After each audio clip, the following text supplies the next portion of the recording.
আসসালামু আলাইকুম। আজকে আমরা দেখব সিভিল ডিপার্টমেন্টের 2025 সালে আয়োজিত শিক্ষা অধিদপ্তরের প্রশ্নের সমাধান। ইটের আকার 20 সেন্টিমিটার, 10 সেন্টিমিটার বা 10 সেন্টিমিটার হলে 1 ঘনমিটার গাঁথনিতে ইট লাগবে কয়টি? 500টি। একটি সিঁড়ির একটি ফ্লাইটের উচ্চতা 1.5 মিটার ও রাইট 15 সেন্টিমিটার হলে ট্রেডের সংখ্যা কত? 1.5 ভাগ 15 9টি। অটোক্যাডে কোন অবজেক্ট কত স্কেলে অঙ্কন করা হয়? 1:1। কোন কংক্রিট ঢালাইয়ের অনুপাত 1:2:4 হলে 4 কি নির্দেশ করে? Binding materials, fine aggregate, course aggregate.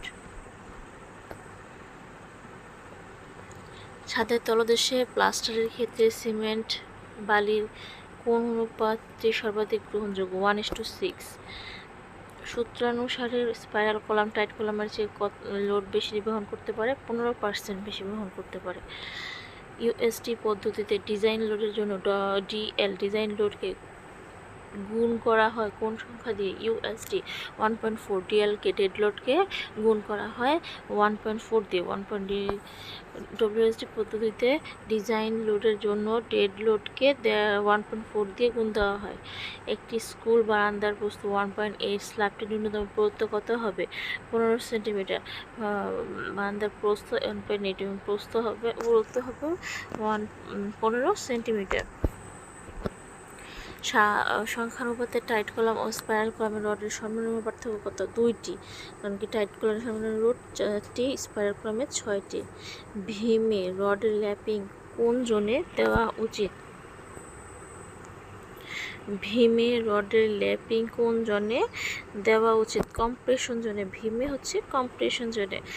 Compression জোনে। 3.5 মিটার ইন্টু 4.5 মিটার একটি ছাদের ন্যূনতম পুরুত্ব কত? 8.8 সেন্টিমিটার। এসএ কোড অনুযায়ী ডিফর্ম বারের ক্ষেত্রে তাপীয় রডের ন্যূনতম পরিমাণ কত? 0.002 ভিটি। টি দিয়ে রডের ডায়া বোঝানো হয়েছে পুরুত্ব। এসএ কোড অনুযায়ী ডিফর্ম বারের ক্ষেত্রে তাপীয় রডের পরিমাণ 0.0025 ভিটি। এসএ কোড অনুযায়ী রডের সর্বোচ্চ ব্যবধান স্ল্যাবের পুরুত্বের কত গুণ বেশি হওয়া যাবে না? এসএ কোড অনুযায়ী রডের সর্বোচ্চ ব্যবধান স্ল্যাবের পুরুত্বের কত গুণ বেশি হওয়া যাবে না? 5 গুণ। ফুটিং ডিজাইনের ক্ষেত্রে ফুটিংয়ের নিজস্ব ওজন আরোপিত লোডের সর্বোচ্চ কত ধরা হয়? ফুটিং ডিজাইনের ক্ষেত্রে নিজস্ব ওজন আরোপিত লোডের 10% ধরা হয়। একটি রেখার সম্মুখ বিয়ারিং 45 ডিগ্রি হলে পশ্চাৎ বিয়ারিং কত? 45 যোগ 180, পশ্চাৎ বিয়ারিং 225। কোনো ত্রিমাত্রিক বস্তুর আইসোমেট্রিক ভিউ অঙ্কনের জন্য অনুভূমিক কোণ কত হয়? 30 ডিগ্রি। আইসোমেট্রিক ভিউ অঙ্কনের জন্য কোণ হবে 30 ডিগ্রি। শিকল জরিপে অফসেট নির্ণয়ের জন্য ব্যবহৃত যন্ত্রটির নাম কি?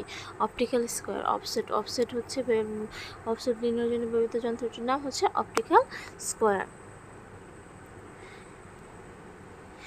এ ও বি দুইটি বিন্দুর স্টাপার যথাক্রমে 1.4 মিটার এবং 1.5 মিটার হলে নিচু বিন্দু কোনটি? অবশ্যই এ বিন্দু। বি বিন্দু, যেটাতে RL এর মান বেশি হবে, এটা নিচের দিকে গর্ত, তার জন্য এটা বি বিন্দু। চৌম্বক অনৈক্যের পরিমাণ 2 ডিগ্রি ইস্ট হলে কোন রেখার প্রকৃত রেখার বিয়ারিং পেতে প্রাপ্ত বিয়ারিং এর সাথে কি করতে হবে? 2 যোগ করতে হবে। এলিডেট কোন জরিপে ব্যবহৃত হয়? প্লেন টেবিলের জরিপে ব্যবহৃত হয়। এলিডেট একটি রেখার পুনর্বৃত্ত বিয়ারিং 30 ডিগ্রি হলে হ্রাসকৃত বিয়ারিং কত হবে?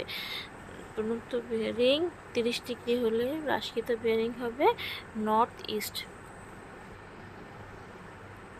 ক্যান্টিলিভার ভীমে সর্বোচ্চ লোড কোথায় হয়? ক্যান্টিলিভার ভীমে সর্বোচ্চ লোড হয় সাপোর্টে, ক্যান্টিলিভার বিমের সর্বোচ্চ লোড হয় সাপোর্টে।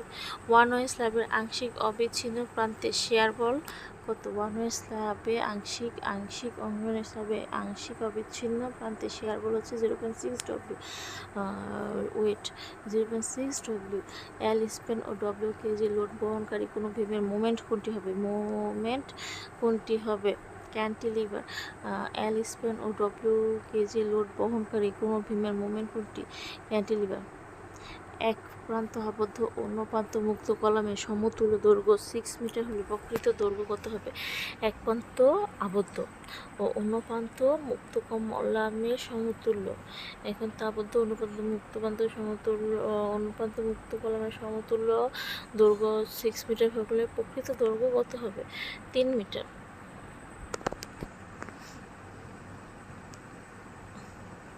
একটি সাধারণভাবে স্থিত ভীমে ডব্লিউ কেজি বা মোমেন্ট লোড সমভাবে বিস্তৃত আছে। সর্বোচ্চ মোমেন্ট কত?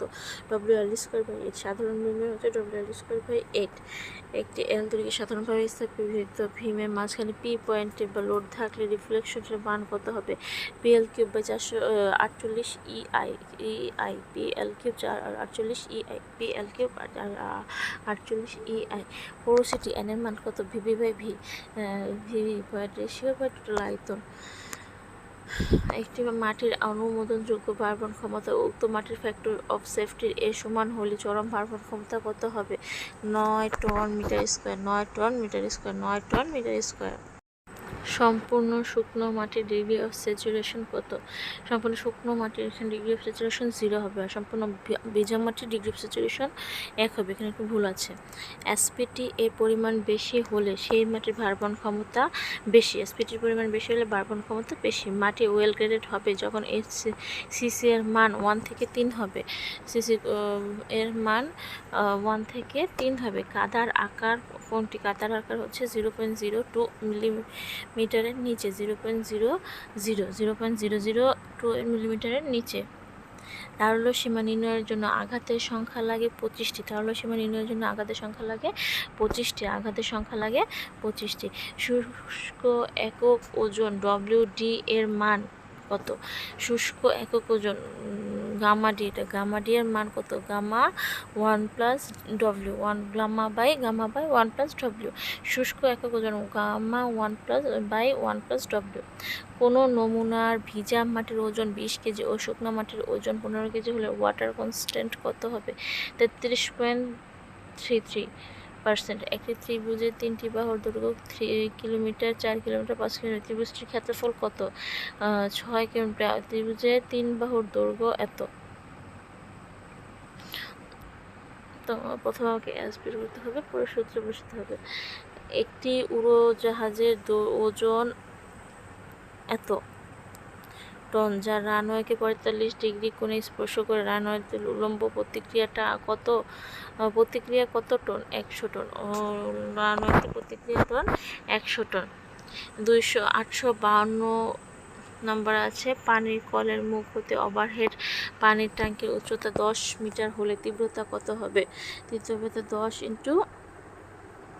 1000, তাহলে 10,000 কেজি মিটার স্কোয়ার। কোনো তরল প্রবাহিত পাইপের ব্যাস বৃদ্ধিতে তরলের ব্যাগের মাত্রা কি পায়? হ্রাস পায়। তরলের ব্যাগের মাত্রা হ্রাস পায়।